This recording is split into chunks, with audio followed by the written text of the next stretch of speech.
ये मैंने 2 मीटर अस्तर लिया हुआ है और इस तरह से फोल्ड कर लिया है। इस ओर से खुला हुआ है, इस ओर से फोल्डिंग वाला भाग है। अब हमें सबसे पहले सीट घेर यानी हिप साइज़ लेना होता है। हिप साइज़ है 36 यानी 36, उसका चौथा भाग हुआ 9 यानी 9 इंच। इसमें हम 2 इंच प्लस कर देंगे। 2 इंच मिलाने के बाद ये 11 इंच हो गया, 11 इंच मार्किंग कर ली।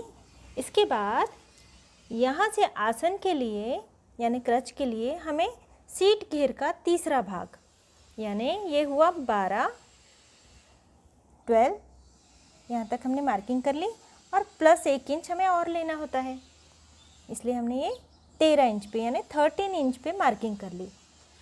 अब कोई भी नाप हो, यहाँ से 3 इंच ही आगे जाना होता है। 3 इंच पे हमने निशान लगा लिया। इस तरह क्रॉस में टेप रख के 1 इंच पे निशान लगाया, इसे गोलाई दे दी। और कोई भी नाप हो, नीचे से 8 इंच ही लेना होता है हमें और इस तरह मार्किंग कर लेनी है। लंबाई 37 है, जो भी लंबाई हो उससे 1 इंच बढ़ाकर लेना चाहिए, इसलिए यहाँ मैं 38 ही ले रही हूँ, यानी पूरी लंबाई बराबर हो जाएगी। मार्किंग करने के बाद हमें कटिंग कर लेनी है। सलवार के दोनों पल्ले कट हो गए हैं। ये मैंने साड़ी का नाप लिया है। इस तरह से टेप रखने के बाद ये 100 सेंटीमीटर यानी 1 मीटर हुआ, तो ये 1, 2, 3, 4 और 5 और इतना हिस्सा और है यानी ये 5 मीटर। इसके बाद 31 सेंटीमीटर 31 सेंटीमीटर की साड़ी है, यानी ये पूरी 5.5 मीटर की भी साड़ी नहीं है। इसमें हम मस्तानी साड़ी बनाएंगे। साड़ी के अंदर वाला हिस्सा हमने लिया है, जहाँ पे फॉल है वो वाला हिस्सा नीचे की ओर जाने देना है और अस्तर इस तरह से रखना है कि पैर वाला हिस्सा जहाँ से हमने 8 इंच यूँ कट किया था, ये वाला हिस्सा फॉल की ओर आए। अब इस तरह से रखना है हमें और मार्किंग कर लेनी है। इसे हमने बराबर लिया है, यहाँ से भी बराबर लिया है, वहाँ से भी, लेकिन यहाँ से क्रच की जगह से यानी आसन वाली जगह से हमने इस तरह बढ़ाकर ले लिया है। ये अस्तर वाला भाग जितना बढ़ा हुआ है आगे 3 इंच, उतना ही यहाँ से हमने 3 इंच बढ़ा के लिया है और इस तरह गोलाई दे दी है। ऊपर से भी हमने बढ़ा लिया है। इसी तरह दूसरा पल्ला भी कट कर लेना है। दोनों सलवार कट करने के बाद पल्लू के ओर का हिस्सा हमें लेना है। जितनी लंबाई हम बनाने वाले हैं यानी 37 हमारी लंबाई थी, तो लंबाई का 2 गुना प्लस 15 इंच इस तरह हमें नाप लेना है। तो 37 एक बार, 37 दूसरी बार, अब 15 इंच यानी 37 और 15, लंबाई का 2 गुना प्लस 15 इंच इस तरह हमें नाप लेना है और यहाँ से पल्लू कट कर लेना है। लंबाई का 2 गुना प्लस 15 इंच इस तरह से हमने पल्लू कट कर लिया। अब पल्लू हमारे सीधे हाथ की ओर होना चाहिए, इतना ध्यान रखना है कि पल्लू सीधे हाथ की ओर हो। हमारी ओर की बॉर्डर कम नहीं करनी, ऊपर से 15 इंच हम अंदर चले गए और यहाँ से इस तरह क्रॉस में हमने निशान लगा लिया और इस हिस्से को कट करके अलग कर देना है। ये पल्लू हमने कट कर लिया है। सलवार और पल्लू कट करने के बाद अब ये इतना कपड़ा बचा हुआ है, दोनों ओर की बॉर्डर हमें कट कर लेनी है। दोनों ओर की बॉर्डर कट करने के बाद अब यहाँ से हमें 15 इंच नाप लेना है। इस ओर भी हमने मार्किंग कर ली, इस ओर भी मार्किंग करके ये 15 इंच का पट्टा कट करके अलग कर लेना है। ये जो 15 इंच चौड़ा हमने पट्टा कट किया हुआ है, इसका काष्टा बनेगा। तो काष्टे के लिए जो लंबाई होती है उससे 4 इंच बड़ा लेना होता है। ये 36 है और लंबाई है हमारी 37, यानी इससे 4 इंच 37 से 4 इंच और बड़ा यानी 4 इंच इसमें प्लस करना है।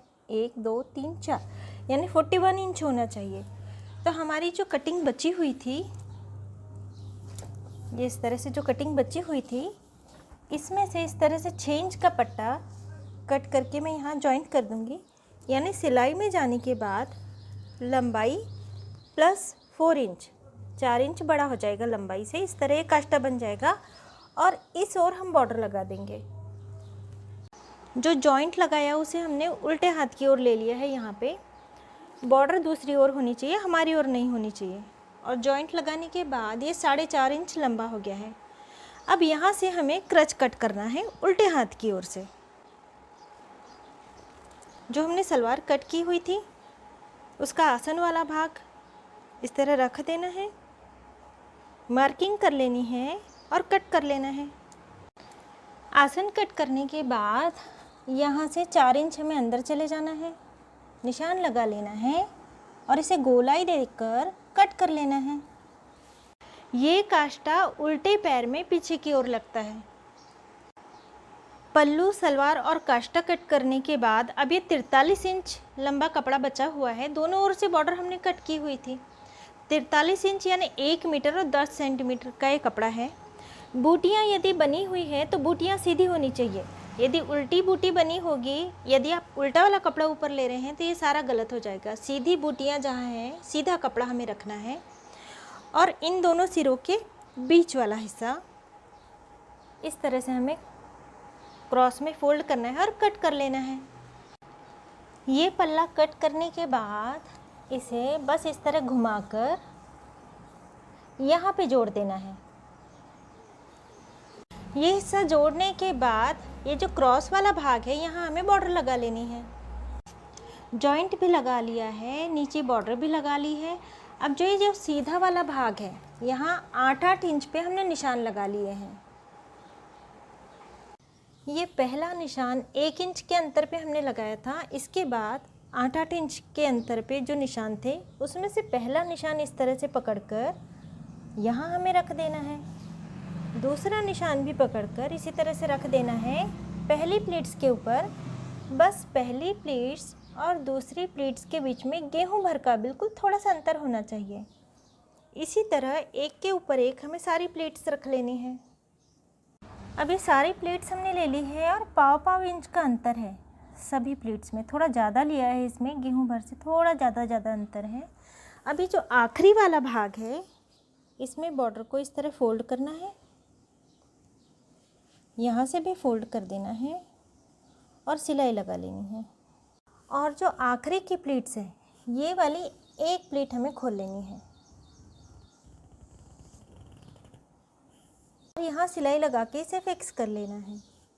बॉर्डर लगाने के बाद इसकी भी प्लीट्स बना लेनी है और ये वाला भाग यहाँ से हमें आसन का हिस्सा कट कर लेना है। क्रच वाला जो अस्तर वाली सलवार थी इसे ही इस पर रखना है, मार्किंग कर लेनी है और कट कर लेना है। इसी तरह नीचे की ओर भी हमें मार्किंग कर लेनी है और कट कर लेना है। नीचे से अस्तर वाला कपड़ा थोड़ा सा फोल्ड करके सिलाई लगा लेनी है। इसके बाद बॉर्डर को उस पर रख कर यहाँ सिलाई लगा लेनी है। इस ओर भी सिलाई लगा लेनी है, उस ओर भी सिलाई लगा लेनी है। और इसके बाद ये वाला भाग हमने बड़ा काटा हुआ है थोड़ा सा इस तरह से, तो इसे इस पर इस तरह से रख कर यदि 1-2 चुन्नटें आ रही हों तो इसे लेकर यहाँ से यहाँ तक ये आसन वाला भाग सी लेना है। ऊपर भी सिलाई लगा लेनी है और इसी तरह से यहाँ भी हमें 1-2 चुन्नटें लेकर इस क्रच वाले भाग को सी लेना है। ये ऊपर वाला भाग बड़ा है तो बीच में हमें चुन्नटें नहीं लेनी, हमें केवल किनारी किनारी पर चुन्नटें लेनी है। इस तरह इस ओर ले ली और इस ओर भी ले लेनी है। बीच का भाग ऐसे ही सिल लेना है। अब इन दोनों पल्लों में हमने अस्तर लगा लिया है। अब एक पल्ला हमें हटा लेना है, एक पल्ला लेना है। इसमें जो हमने काष्टा काटा हुआ था उल्टा रखना है, बूटियाँ उल्टी होनी चाहिए, बॉर्डर भी उल्टी होनी चाहिए। आसन वाला भाग जोड़ लेना है और ये जो बॉर्डर वाला भाग है यहाँ पे जुड़ जाएगा। इस तरह से आसन वाला भाग भी जुड़ जाएगा। अब ये जो इतना भाग रहा एक्स्ट्रा, इसमें हमें बारीक बारीक चिमटियाँ लेकर सिलाई लगा लेनी है।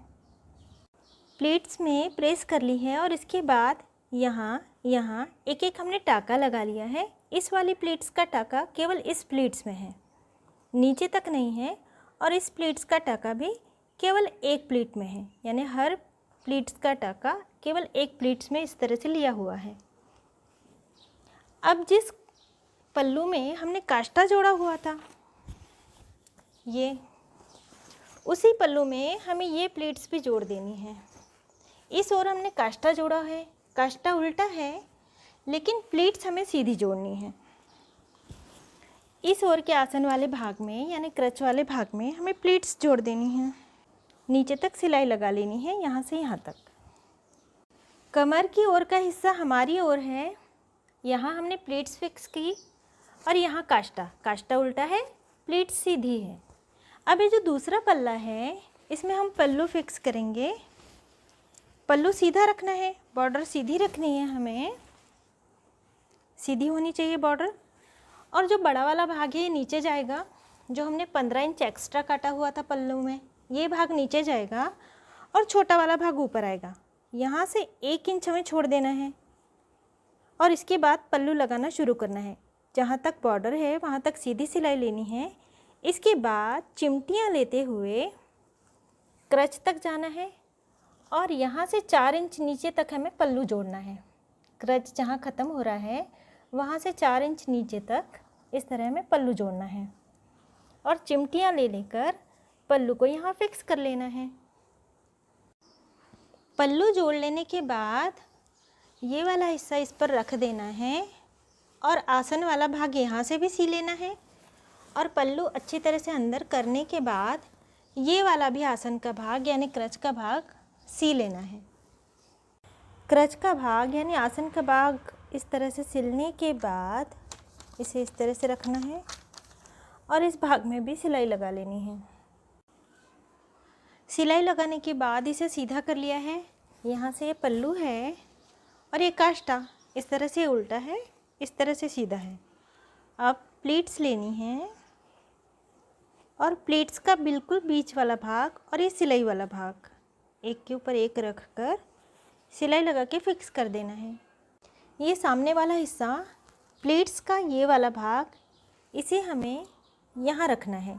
ये वाला जो एक्स्ट्रा हिस्सा है इसे अंदर की ओर फोल्ड करके ये वाला हिस्सा यहाँ पे रख देना है और सिलाई लगा के फिक्स कर लेना है। कमर घेर के नाप के बराबर बॉर्डर ली है, जॉइंट करके इसे बड़ा कर लिया है मैंने।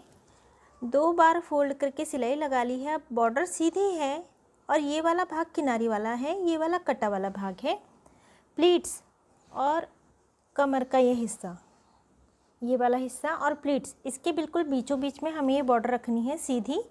किनारी वाला भाग अंदर जाने देना है, यहाँ बीच में रखनी है और सिलाई लगा के पूरे गोल घेरे में इसे जोड़ लेना है।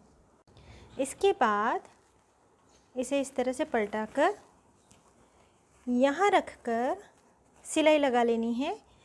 इसी तरह से एक पल्ला यहाँ आएगा, इसमें से हम नाड़ी पिरोएंगे ताकि जब पल्ला इसके ऊपर आए तो ये भाग छिप जाए। ये लगाने के बाद इसमें से हमने नाड़ी पिरो लेनी है। ये वाला बीच का भाग है, ये वाला इस तरह से, और ये नाड़ी वाला भाग साइड में आएगा, इसमें से हमें नाड़ी पिरो लेनी है।